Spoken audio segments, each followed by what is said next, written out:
Hey guys, Ollie here, welcome to another video, and today I am going to be going over integrated graphics and if they're actually good enough for gaming.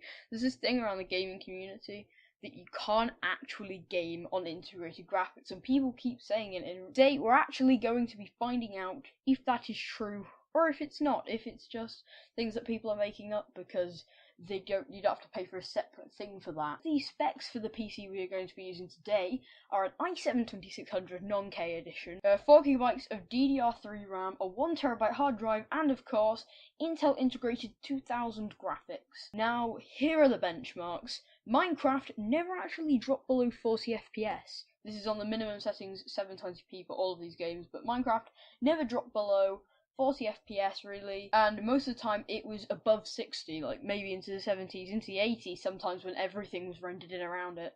This is on 4Chunks render. Next game we have is Gmod, and that had a solid 60 FPS while we were just strolling around and say driving around.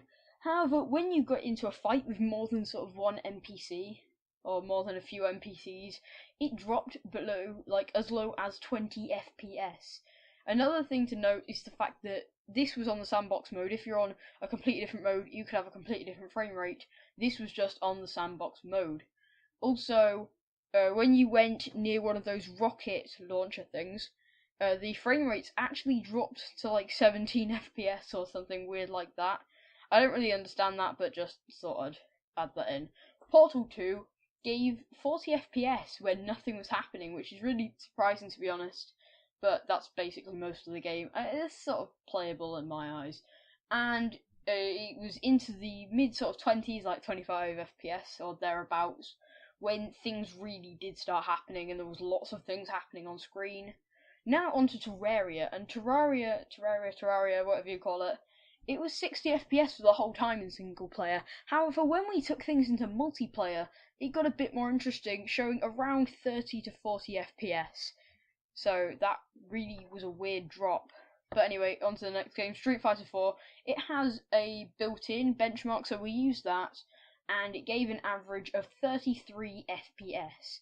Now, that's the sort of the things, that's the benchmarks for this, and in my eyes, all of that is playable, to be honest. I would happily play all of those games at all those frame rates. You may disagree, and that's your opinion, obviously, if you've got your super hardcore gaming PC gamer hat on, you probably won't think that any of those are playable, but in my eyes they are, and I guess that's my opinion. Obviously you can make your own opinion as to, like, your own choices as to whether you think the integrated graphics is good enough for you. But anyway guys, thank you so much for watching. Like if you enjoyed this video, and subscribe if you want to be notified when my next video come out and when my other videos get released to the public. Anyway, that is all. Thanks so much for watching. Goodbye.